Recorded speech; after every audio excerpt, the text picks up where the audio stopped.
বিশ্বনবীরে গালি দেয় পাগল বলে, আমাদেরকে গালি দেয় রাজাকার বলে। বিশ্বনবীরে গালি দেয় মাজনুন বলে, আমাদেরকে গালি দেয় যুদ্ধাপরাধী বলে। যুগে যুগে এই গালিগালাজ আছে না নাই? কিন্তু যারা ইসলামের পক্ষে শক্তি, এখন কি কাঠমোল্লা বললো না রাজাকার বললো, এগুলো দেখার সময় তাদের না হয়। তারা ভয় পায় একজনকে, তিনি কে? আল্লাহর কাছে যে মাথাটা নত হয়, পৃথিবীর কারো কাছে ওই মাথা নত হয়। আমরা যেন শাহাদাতের মৃত্যু আমাদের নসিব হয়, আল্লাহ তুমি কবুল করো। মরতে আমাদের হবেই। আজীবন বেঁচে থাকবেন কারা কারা? হাত তুলেন। হ্যাঁ, আসি। ফেরাউন বাঁচতে পারে নাই, নমরুদ বাঁচতে পারে নাই, আবু জাহেল বাঁচতে পারে নাই। এখনো যারা জুলুম করে এরাও বেঁচে থাকতে পারবে না, অসম্ভব। জুলুম যারা করে তাদের পক্ষে আল্লাহর কোনো সাহায্য নাই। আর যারা মজলুম, যাদের রক্ত জমিনে লাগে, ওদেরকে আকাশ থেকে সাহায্য পাঠায় কে? এজন্য মজলুমদের ভরসার একটা জায়গা হচ্ছে আমার রব। চিল্লায় বলেন ঠিক কিনা? এজন্য আমরা আল্লাহর কাছে কামনা করি, আল্লাহ মৃত্যু যখন হবেই তুমি শাহাদাতের মৃত্যু দিও। বিশ্বনবী সব সময় দোয়া করতেন, আল্লাহ তুমি শাহাদাতের মৃত্যু দাও। সাইয়েদনা ওমর ফারুক দোয়া করতেন, আল্লাহুম্মা রযুকনা শাহাদাতান ফি সাবিলিক ওয়াল মাউতা ফি বালাদি রাসূলিক। হে আল্লাহ, তুমি আমাকে শাহাদাতের মৃত্যু দাও, আর বিশ্বনবীর এই মদিনার বুকে আমার শেষ নিঃশ্বাস ত্যাগ করার সুযোগ করে দাও। ওনার দোয়াটা কবুল করে নিল কে? আল্লাহ। উনি নামাজে সালাতে ইমামতি করা অবস্থায় আবু লুলু আল মাজুসি নামক এক অগ্নি উপাসকের ছুরিকাঘাতে নিহত হয়েছে। শাহাদাতের মৃত্যু। সুবহানাল্লাহ পড়ে। আমাকে শহীদ করে সেই মিছিলে শামিল করে নিও, যে মিছিলের নেতা মীর হামজা কোবায়েব খাব্বাব। আল্লাহর কাছে ছিল অতি প্রিয়, শামিল করে নিও আমাকে শহীদ করে সেই মিছিলে শামিল করে নিও। পড়ি আমিন। বিশ্বনবী বললেন, শাহাদাতের তামান্না যার হৃদয়ে নাই সে মুমিন হতে পারে না, সে মুনাফিক। মুমিনের সব সময় শাহাদাতের তামান্না থাকে। আপনি যদি সব সময় শাহাদাতের দোয়া করেন, তামান্না করেন, তাহলে আপনি ডায়রিয়া আক্রান্ত হয়ে বিছানায় শুয়ে শুয়ে মারা গেল, শহীদদের কাতারে আপনার নাম তুলে দিবে কে? আল্লাহ। এজন্য আমরা শহীদ হতে চাই। কি হতে চাই? আমরা মৃত্যুরে ভয় পাই না। মৃত্যু কোথায় আমরা খুঁজে বেড়াই। চিল্লায় এখন ঠিক কিনা? কাফির মুশরিক দিনে মরে 10 বার, জীবনে মরে 1000 বার। মুমিন একবার মরে, মরার আগে হুঙ্কার দিয়ে মরে। এজন্য কালিমায় যারা বিশ্বাসী, আল্লাহর উপর যাদের আস্থা, তাদের কোনো ভয় নাই, তাদের সহায় কে?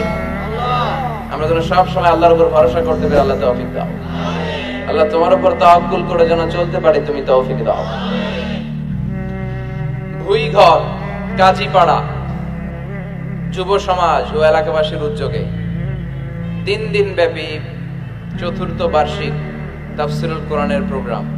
নারায়ণগঞ্জে বোধহয় আমি এই প্রথম এসেছি, এর আগে আসি নাই। আমার বাসা কিন্তু পাশেই, ড্যামরাতে। আমি বাসা থেকে এসেছি। এই বছরের প্রথম মাহফিলটা বাসা থেকে এসে করলাম। এছাড়া এক জেলা থেকে আরেক জেলায়, এখান থেকে ওখানে ভবঘুরে জীবন আমাদের। এই কোরআনের কথা নিয়ে ছুটতে হয় আমাদের, এক জায়গা থেকে আরেক জায়গায় ছুটে বেড়াতে হয়, এবং যতদিন বেঁচে থাকবো ছুটবো ইনশাআল্লাহ। আল্লাহ তুমি তৌফিক দাও। আজকে দ্বিতীয় রজনী। প্রথম রজনীতে কথা বলেছেন হযরত মাওলানা কামরুল ইসলাম সাইদ আনসারী ভাই। আসছিল তো না? আলহামদুলিল্লাহ। আর আগামীকাল শেষ রজনী, সমাপনী রজনীতে কথা বলবে আমার খুব প্রিয় আমার ভাই হযরত মাওলানা সাদিকুর রহমান আল আজহারী। একসাথে আমরা মিশরে পড়াশোনা করেছি। আপনারা আগামীকাল আসবেন তো? ইনশাআল্লাহ। এই প্রোগ্রামের সভাপতি হচ্ছে আলহাজ একেএম আফজাল হোসেন। আচ্ছা, আগামীকাল। আজকে সভাপতি হচ্ছে আলহাজ মোহাম্মদ শাহিন খন্দকার ভাই, দেখা হলো। প্রধান অতিথি এম কামাল উদ্দিন, উনি আসছে? আচ্ছা, যারাই এসেছে প্রত্যেকের জন্য আল্লাহ যেন এই মাহফিলটা আমাদের নাজাতের ওসিলা বানায়। 4 বছর ধরে এই ময়দানে কথা হয়, আমরা চাই এটা আজীবন চলুক। ঠিক কিনা? আল্লাহ তুমি কবুল করো। আমি আমার খুতবার শুরুতে সূরাতু আন-নাজিআত থেকে 3টা আয়াত তেলাওয়াত করেছি। আয়াত নম্বর 42, আয়াত নম্বর 43, আয়াত নম্বর 44। এই আয়াতে আল্লাহ তাআলা বলছেন, হে নবী, লোকেরা আপনাকে কিয়ামতের ব্যাপারে জিজ্ঞেস করে। আপনি কিয়ামতের ব্যাপারে কি বলবেন? আপনি তো কিছু জানেন না এই ব্যাপারে জানে কে? বিশ্বনবী যখন মক্কার জমিনে কিয়ামতের ব্যাপারে বারবার মক্কার লোকদেরকে সাবধান করতে শুরু করলো যে এই দিন না, আরো দিন আছে, এই দিনটাই দিন নয়, বিশাল একটা জগৎ পড়ে আছে, সেটা শুরু হবে কিয়ামত দিয়ে, সব লন্ডভন্ড হয়ে যাবে। তখন লোকেরা বিশ্বনবীকে জিজ্ঞেস করতে শুরু করলো, মুহাম্মদ সাল্লাল্লাহু, এই যে তুমি কিয়ামতের কথা বলো, এটা কবে হবে? يسألونك عن الساعة أيان مرساها فيما أنت من ذكراها إلى ربك منتهاها سبحان الله পড়েন।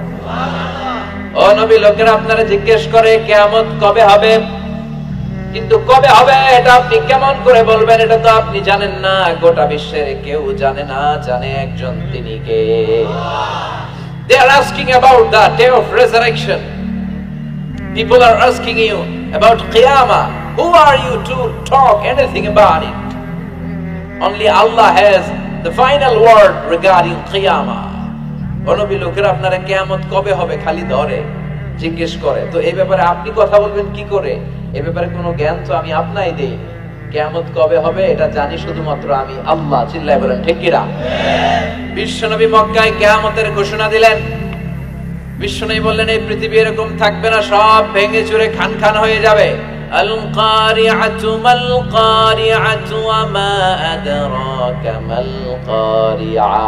বিকট একটা আওয়াজ হবে, ইসরাফিল যখন সিংহায় ফুৎকার দিবে, গোটা বিশ্বটারে মেসাকার করে দিবে কে?